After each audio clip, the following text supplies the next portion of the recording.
Generalidades acerca del ciclo de Krebs. El ciclo de Krebs, llamado así gracias a su descubridor Hans Adolf Krebs en 1937, también se conoce como ciclo del ácido cítrico o de los ácidos tricarboxílicos. Este ciclo desempeña un papel crucial como nexo entre distintas rutas metabólicas. También a través de sus intermediarios proporciona precursores para muchas rutas biosintéticas y este ciclo se considera anfibólico y tiene un lugar en la matriz mitocondrial. El ciclo de Krebs o el ciclo del ácido cítrico implica una serie de pasos que se explicarán a continuación.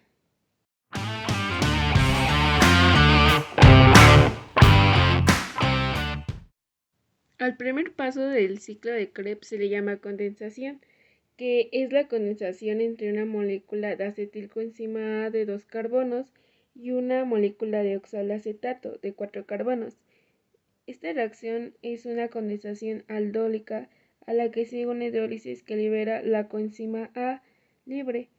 Dicha reacción está catalizada por la citrato sintasa, dando como producto final al citrato de 6 carbonos, y este es uno de los compuestos que da nombre al ciclo. Se podría decir que este es un paso irreversible. Al segundo paso del ciclo de Krebs se le llama transformación del citrato en isocitrato.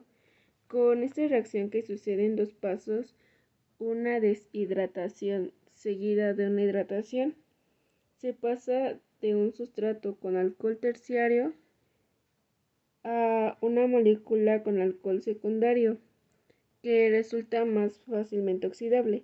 Esta reacción se lleva a cabo por la aconitasa, formando un intermediario conocido como cis-aconitato. Al tercer paso se le llama primera descarboxilación oxidativa. En esta se produce la transformación del isocitrato de 6 carbonos a alfa-cetoglutarato de 5 carbonos, reacción que conlleva la reducción de una molécula de NAD a NADH más hidrógeno y la eliminación de un átomo de carbono en forma de CO2 o dióxido de carbono. Esta reacción la cataliza la isocitrato deshidrogenasa y es la primera etapa en la que produce NADH más hidrógeno y también la primera en la que se genera dióxido de carbono. Es un paso irreversible. Al cuarto paso se le llama segunda descarboxilación oxidativa. En esta se produce la transformación del alfa-cetoglutarato de 5 carbonos a succinil coenzima A de 4 carbonos, reacción que conlleva igualmente a la generación de NADH más hidrógeno y la eliminación de un átomo de carbono. La reacción efectual del complejo multienzimático alfa-cetoglutarato deshidrogenasa, que es bastante similar en su composición y actuación al complejo enzimático de la piruvato deshidrogenasa. Como resultado se obtiene, además del succinilcoenzima A, la reducción de una segunda molécula de Na a NADH más hidrógeno y la generación de la segunda molécula de dióxido de carbono. Hasta este momento ya se han generado dos moléculas de dióxido de carbono, lo que quiere decir que el, el grupo acetilo ha completado la oxidación eta. Al quinto paso se le llama fosforilación a nivel de sustrato. En esta reacción se acopla la ruptura del enlace de alta energía del succinilcoenzima A con la síntesis de una molécula de GTP a partir de GDP y fósforo. En algunos organismos se fosforila el ADP dando ATP, liberando succinato y coenzima A libre. Esta reacción la lleva a cabo la coenzima succinil coenzima A sintetasa. Al sexto paso se le llama oxidación del succinato a fumarato por acción del succinato deshidrogenasa. Es una reacción de deshidrogenación en la cual se produce la oxidación de un enlace sencillo situado en el centro de la molécula de succinato, dando lugar a un doble enlace trans. El hidrógeno eliminado se acopla a la síntesis de una molécula de FADH2 a partir de FAD. Al paso 7 se le llama hidratación del doble enlace del fumarato. Aquí se ve cómo entra una molécula de agua y esa sería la hidratación. Esto origina una molécula de L-malato, la cual es catalizada por la fumarasa. Al último paso se le llama oxidación del L-malato a oxalacetato. Aquí, gracias a la enzima malato deshidrogenasa que oxida el alcohol secundario del malato a la correspondiente cetona. Bien, esta reacción conlleva la reducción de una tercera molécula de NAD a NDH más hidrógeno, la tercera que se obtiene en el ciclo. Con esta última reacción de oxidación se genera el oxalacetato, que se utilizará junto con una nueva molécula de acetilcoenzima A en la generación del citrato al principio de un nuevo ciclo.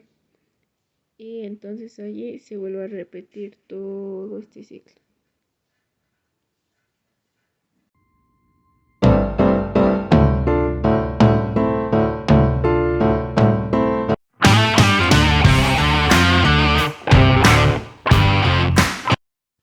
Los seres vivos consumen oxígeno y producen dióxido de carbono como parte de su metabolismo celular.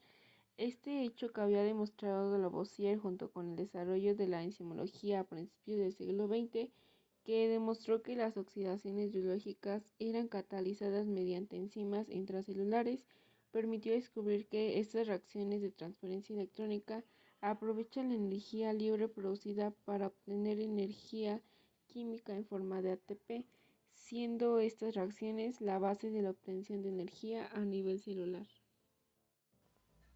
En los sistemas vivos, los electrones involucrados en las oxidaciones celulares no pasan directamente al oxígeno, sino que se transfieren a través de diversas vías con múltiples etapas.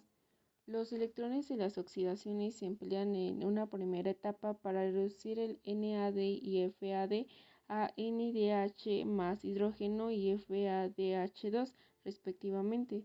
Los electrones fijados en estas coenzimas pasan entonces a la cadena transportadora de electrones gracias a la reoxidación mitocondrial del NADH más hidrógeno y del FADH2 a NAD y FAD respectivamente.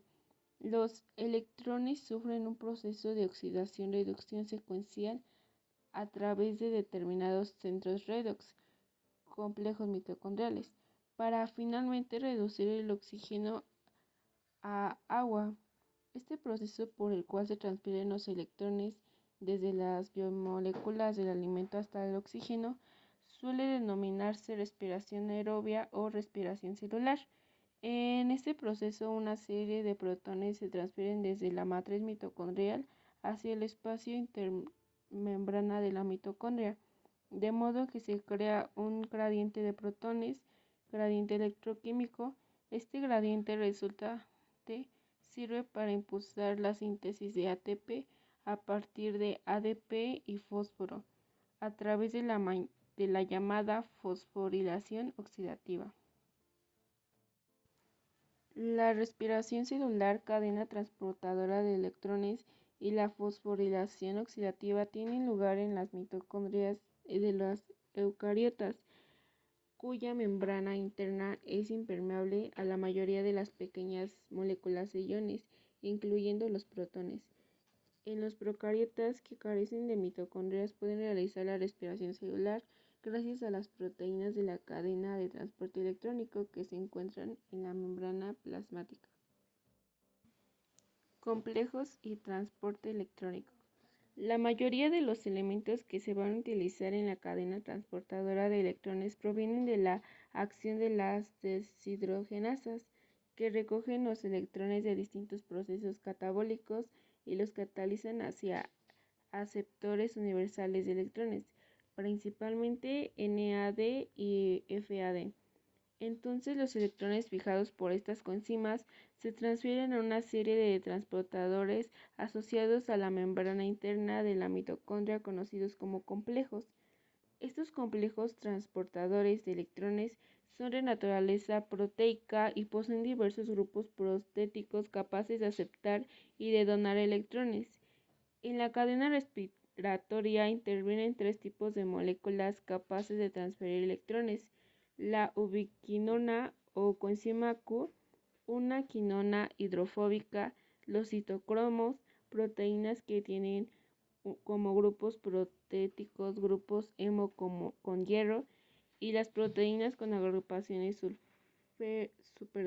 sulfoféricas, centros Fs. El tránsito de electrones a través de los complejos se produce en orden creciente de afinidad electrónica, transfiriendo los electrones desde las coenzimas reducidas hasta el oxígeno, aceptor final de los electrones. Los complejos implicados en la transferencia de electrones son el complejo 1, llamado también NADH, ubiquinona oxidorreductasa, o NADH deshidrogenasa, que transporta los electrones del NADH a la ubiquinona. El complejo 2 es el succinato deshidrogenasa, única enzima del ciclo de Krebs unida a membrana, que pasa de los electrones del FADH2 a la ubiquinona. El complejo 3, también llamado citocromo Bc o complejo ubiquinona citocromo C oxidorreductasa, que acopla la transferencia de electrones desde la ubiquinona al citocromo C. El complejo 4, también llamado citocromo C oxidasa, es la última etapa en la cadena de transporte electrónico de la respiración y conduce los electrones desde el citocromo C hasta el último aceptor de los electrones, el oxígeno, que se reduce a agua. Los electrones de las moléculas FADH entran en la cadena transportadora de los electrones a través del complejo 2, complejo succinato deshidrogenasa del ciclo de Krebs, que se transfiere los electrones a la ubiquinona. Otras enzimas como la acetilcoenzima A deshidrogenasa también transfieren los electrones del FADH a la ubiquinona, aunque estos procesos no logran trasladar ningún protón al espacio intermembrana. A partir de la ubiquinona, los electrones del FADH siguen el mismo camino que los electrones del NADH más hidrógeno, siendo transferidos al complejo 3, al citocromo C, el complejo 4 y finalmente cedidos al oxígeno, formándose agua. El trasiego de los electrones procedentes del FADH permite el paso de un total de 6 protones por molécula al espacio intermembrana. La utilización de la cadena transportadora de electrones y del oxígeno implica una serie de riesgos para la célula. Estos riesgos son consecuencia de la capacidad oxidante del oxígeno y de la formación de radicales libres que pueden originar daño oxidativo a las biomoléculas.